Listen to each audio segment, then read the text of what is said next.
और रहा सवाल है इम्तियाज़ जलील साहब ने आरोप उन पर जो लगा रहे संजय सिरसाट पे, इम्तियाज़ जलील भी कोई दूध का धूला थोड़ी है। भाई अगर इम्तियाज़ जलील आज से 14 साल पहले आपके जैसा, 10 साल पहले आपके जैसा एक पत्रकार था, आज उनके पास में अच्छी खासी दौलत है, तो करप्शन का जो लड़ाई है उस आदमी ने लड़ना चाहिए जो नॉन करप्ट हो।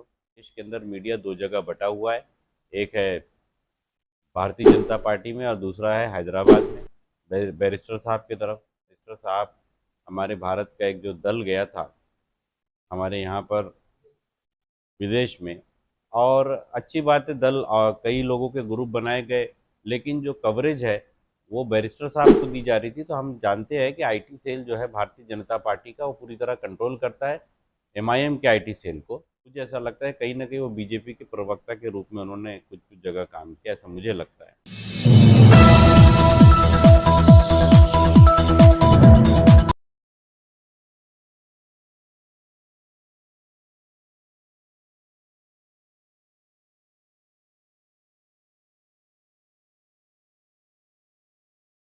मैंने जैसे पिछले वक्त जब मैं यहाँ आया था, तो मैंने तभी बोला था कि मैं अगले हफ्ते औरंगाबाद शहर में ज़रूर आऊँगा। और उस दिन जैसे कि आप लोगों ने पूछा था, तो तब भी हमने यही कहा कि भाई उस दिन हमारी कोर कमेटी की एक मीटिंग हुई, और उस कोर कमेटी की मीटिंग में हम लोगों ने, हमारे जो प्रदेश अध्यक्ष है आदरणीय अबू आसिम आदमी साहब, उनके ही आदेश पर, निर्देश पर मैं यहाँ पहुँचा हूँ। तो कोर कमेटी की मीटिंग में जो तय हुआ है, आज मौलाना आज़ाद रिसर्च सेंटर में समाजवादी पार्टी कार्यकर्ताओं की एक मीटिंग है, और उसके अंदर हम लोग जो है अपनी कार्यकारिणी डिक्लेयर करने हैं। सोशल इंजीनियरिंग के लिए इंस्ट्रक्शन दिए। समाजवादी पार्टी की विचारधारा सोशल इंजीनियरिंग की विचारधारा है।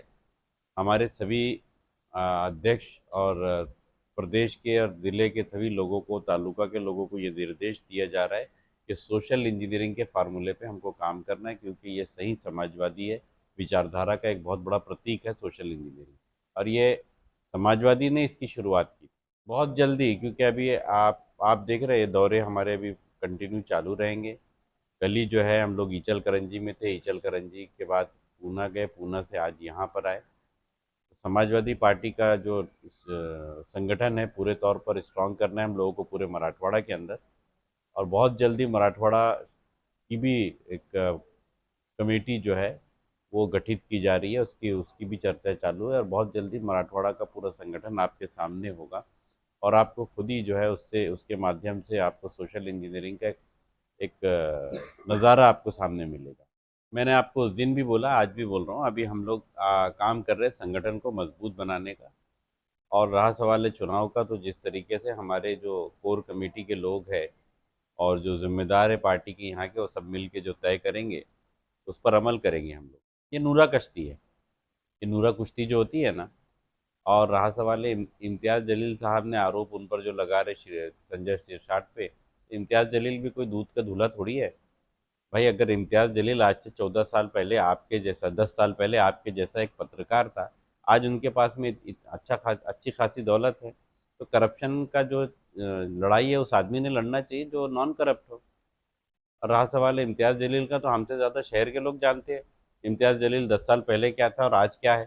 तो ये जो संजय सिरसाट के साथ में ये है, तो क्या होता है, सरकार में बैठे हुए कुछ लोगों की आपस में नहीं बनती है, एक दूसरे के जो क्ल्यू देते रहते हैं, तो उनको ऐसा आदमी चाहिए जो जो बोलता रहे। तो इम्तियाज़ जलील जो है, इनको बोलते रहने की आदत है। कोई इशू चाहिए, अब इनके पास में और कोई इशू है नहीं, ये इशू चलाएंगे वो। हाल ही नहीं पैदा होता जी। मैं तो आपसे, आपके माध्यम से यह बोलना चाहता हूँ कि हमको तो हैरत होती है, एक आदमी अगर किसी मंत्री के खिलाफ भ्रष्टाचार के आरोप की बात करता हो और उसको पॉपुलैरिटी दी जाती है, और बजाय उस पर कोई कार्रवाई करने के, और हम, हमारे पार्टी के लोग और खासतौर पर हमारे कांग्रेस के दूसरे दल के नेता अगर बोलते हैं तो उन पर एफआईआर दर्ज होती है। तो मैं आपके माध्यम से पूछना चाहता हूँ कि ऐसा क्यों होता है।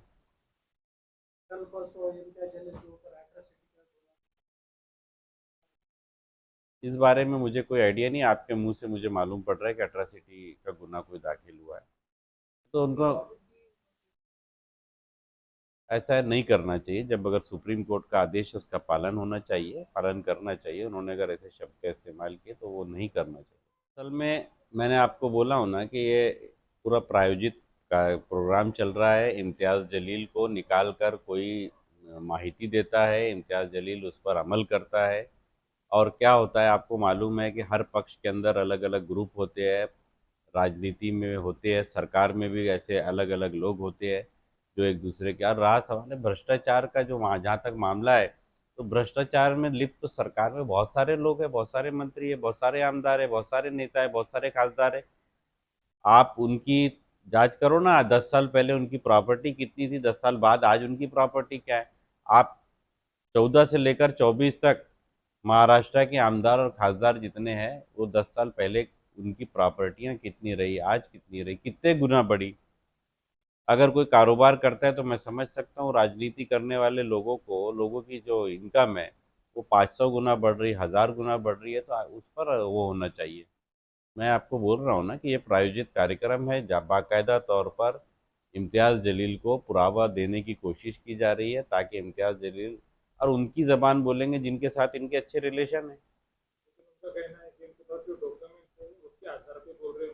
डॉक्यूमेंट मैंने आपको जैसा बोला, 2014 से 24 तक आपको हर आमदार और खासदार के डॉक्यूमेंट मिलेंगे। आपको बहुत सारे डॉक्यूमेंट मंत्रियों के मिलेंगे, बहुत सारे डॉक्यूमेंट डिपार्टमेंट से मिलेंगे, किसी के भी आप निकाल सकते हैं।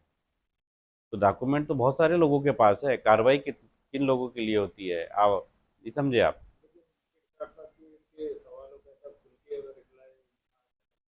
अब ये उनका मामला है, मैं उनका प्रवक्ता नहीं हूँ, संजय शिरसाट का, ये उनका मामला है। वो इसका जवाब वो हो सकता है कि उनको लगता होगा कि जवाब देना जरूरी नहीं है तो नहीं दे रहे होंगे, और देना है तो देना चाहिए उन्होंने, ऐसा कुछ नहीं है। हमको उसमें कुछ नहीं बोलना है, हमको सिर्फ जिसमें जिस चीज़ की बू आती है, इसमें साजिश की बू आती है बाकायदा तौर पर।